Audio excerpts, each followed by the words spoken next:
que en la mayoría de los países del mundo es un hecho rutinario y se practica sin mayores consecuencias, en Venezuela se ha convertido en un grave problema, en muchos casos hasta en delito. Tenemos es una utilización arbitraria de criterios que no están en la propia Constitución ni en las leyes venezolanas para perseguir o criminalizar a las personas y en algunas ocasiones basados en muchas veces en situaciones que están más vinculados a la crítica política, a al cuestionamiento del desempeño de las autoridades, que son expresiones que más bien deberían protegerse porque forman parte de la necesaria deliberación que tiene que haber en una sociedad para que efectivamente se puedan corregir los problemas en la gestión pública. Por eso hoy nos preguntamos, ¿qué pasó con los funcionarios de la PNV que presuntamente escribieron contra el gobierno en un grupo de WhatsApp y fueron detenidos? Doctora, ¿nos podría explicar qué es lo que está pasando con estos funcionarios policiales? Tengo entendido que usted defiende a dos del grupo, pero ¿qué es lo que está pasando? ¿Dónde se origina el problema y lo que podríamos calificar como una persecución contra estos funcionarios?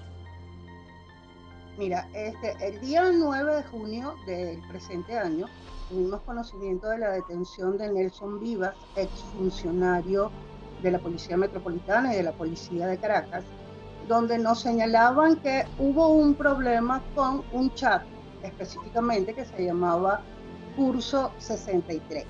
Son todos exfuncionarios precisamente del Curso 63 de la Policía Metropolitana que actualmente hacen vida en la Policía Nacional Bolivariana, así como muchos están ya jubilados y retirados. Y allí se coloca el comisario Daniel Urpín, reenvía lo que son la lista de ascensos de la PNV, específicamente muchos del FAES, donde ellos además hacen una crítica sobre lo irreal de esos ascensos cuando no se estaban llenando los requerimientos para ello. De allí entonces se hace una detención arbitraria de Nelson Vivas, señalando además que se inicia por un informe de contrainteligencia donde señala que hay una persona que no es afecta al gobierno, que además hace vida en chat policiales, donde hablan mal del gobierno, donde se afecta lo que es el buen funcionamiento, según ellos, de lo que puede ser la policía. De allí entonces detienen arbitrariamente, lo secuestran de alguna manera incluso de su casa, señalando incluso después que la detención la hicieron en la vía pública y realizan la detención de él, regresan a su casa y hacen un allanamiento sin orden de allanamiento y proceden entonces a hacer un vaciado de todo lo que es ese teléfono para tener esa data y especificar entonces quiénes son los funcionarios policiales que hacen vida o no. Detienen con ello, llaman al comisario Daniel Urpín, señalan entonces que él fue el que reveló esa data y de allí viene entonces la imputación por revelación indebida de información, según ellos, porque según ellos se trataba de un documento confidencial que además estaba por todas las redes y señalan que es un documento confidencial y que además se está hablando mal del gobierno. Yo creo que se especifica la cuestión real es hablar mal del gobierno y de las autoridades. Entonces, 4 meses después de abierta esta investigación, citan a 30 comisarios o comisionados que hacen vida en el grupo, lo citan para un domingo donde le señalan, el domingo creo que fue domingo 19 de octubre, si mal no recuerdo, donde se le señalan que deben asistir al ICAP, donde ese día, sin decirle para qué, y ese día le señalan que fueron abiertas distintas investigaciones precisamente por hablar mal del gobierno, por traición a la patria, por todos los delitos que aquí se te pueda imaginar. Y hasta el momento lo que nosotros sabemos es que por lo menos de 171 personas que hacían vida en este grupo, 30 de ellos están suspendidos de sus cargos en investigación, más lo que fue la detención arbitraria por demás Primero, del comisionado Wilcoche, que fue en el mes de marzo, precisamente también que fue de ese grupo, donde él lo que puso fue un estado donde, bueno, no, algo hablando significativamente de que no le gustaba este gobierno. Y entonces viene, pues, por supuesto, lo que fue la excusa, que fue lo que es el listado.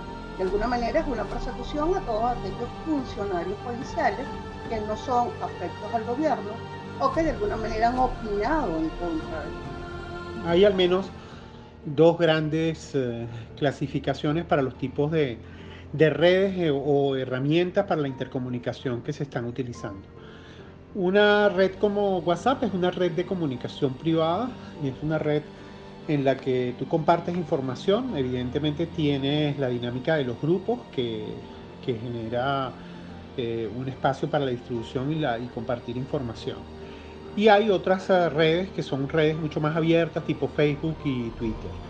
Lo que hemos venido observando en Venezuela es que empieza a perseguirse a las personas que están utilizando las redes como WhatsApp, y se les persigue por distintas vías, porque se cuestiona los estados de WhatsApp. Así un médico fue perseguido porque colocaba en un estado de WhatsApp determinada información, y se empieza también a utilizar WhatsApp, por ejemplo, funcionarios públicos intentan en algunas ocasiones verificar cuál es el tipo de grupos o qué información se comparte por ese tipo de grupos de redes de WhatsApp. En este año, por ejemplo, hasta el mes de octubre, nosotros hemos documentado 13 detenciones por personas que de alguna manera estaban utilizando su red de WhatsApp, y por esa razón los detuvieron. Mientras que por la utilización de otras redes se suman otras 21, es decir, gente que utiliza Twitter o Facebook, ¿no? ¿Cuál es la condición de los detenidos? ¿Dónde se encuentran ellos y cuál es su condición? ¿Los familiares lo pueden ver? ¿El trato ha sido un trato respetuoso? ¿O cómo es la situación de ellos? Sí, ellos están en la zona 7, lo que era la antigua zona 7 de la Policía Metropolitana. Actual es un centro nada más para funcionarios policiales, gracias a Dios. Aun cuando la juez los había mandado para Yare, no fueron recibidos, sino que entonces los mandaron directamente a la zona 7. Se encuentran en buen estado de salud. Gracias a Dios no ha habido pandemia de ningún tipo dentro de ese centro. La salud, bueno, de insalubridad como todos los centros penitenciarios de Venezuela. Los familiares sí han tenido acceso a ellos y han podido, pues, le llevan lo que es alimento y su ropa para que estén en medianas condiciones. ¿Usted ha podido acceder al expediente o ha habido algún problema desde el punto de vista judicial para que usted conozca del caso, para que pueda tener todas las facilidades en la defensa de los funcionarios que están bajo su responsabilidad? En la etapa inicial, por supuesto, sí tuve problemas porque no había la flexibilización y los tribunales estaban trabajando cada 20 días. Entonces tú tenías que más o menos adivinar cuándo puede ser el día 20 para tener acceso, y las copias reales del expediente las pude tener el mes pasado. Y ya, por supuesto, introduje un escrito de revisión y he estado, es decir, incluso mañana fui el viernes para ver si ya se había fijado la audiencia preliminar. Mañana voy nuevamente para ver si ya hubo en esta semana, pues, que se haya fijado esa audiencia. Para nosotros es importante para determinar si se procede lo que es la ida o no a juicio ordenada por el tribunal. Ahí hay varios elementos. El primer elemento es el derecho a la privacidad, es decir, las redes sociales son una manera, y WhatsApp, por ejemplo, es un mecanismo de intercomunicación que sería el equivalente a la necesidad de que es inviolable la privacidad, es decir, la información solo puede ser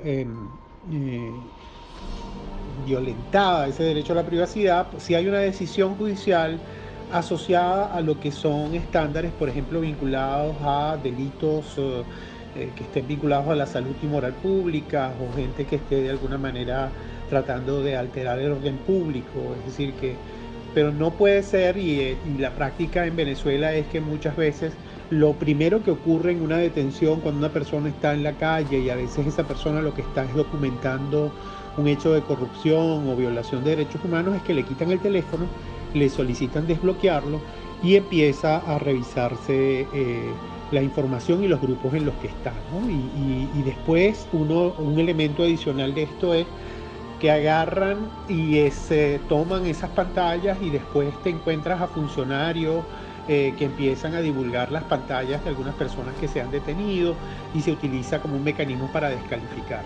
Es decir, ahí hay una violación de la privacidad, pero además de eso, ese tipo de medidas solo lo puede hacer un juez y lo hace un órgano policial.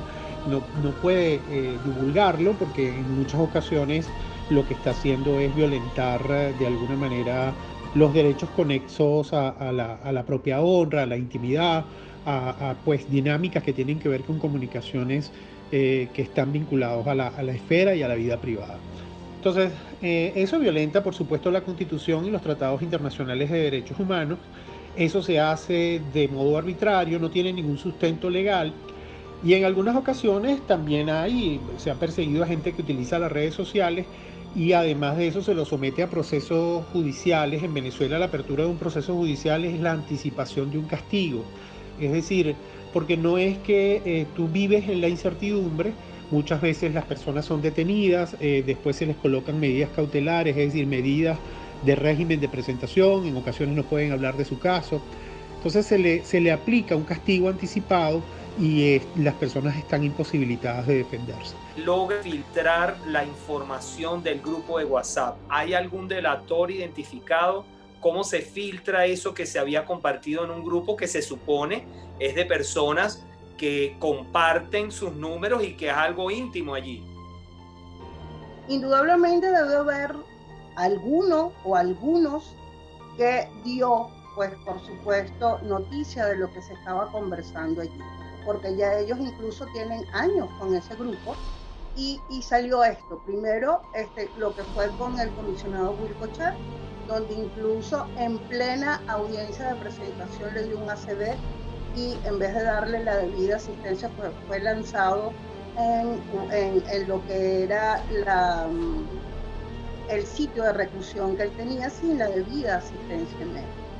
En el caso de ellos, entonces en ese momento cerraron el grupo y lo volvieron a abrir. Y entonces resultó que, bueno, me imagino que algunas personas no se encontraban a gusto con lo que eran los comentarios por los nuevos ascensos y resultó que, bueno, llegó a oídos indudablemente de lo que pudo haber sido el director del FAES, porque era realmente contra la gente del FAES, ¿no? Al momento de realizar este programa, aún los funcionarios policiales detenidos no han sido llevados a la audiencia preliminar necesaria para saber si se mantienen tras las rejas, logran la libertad plena o pasan a juicio. Gracias por su compañía.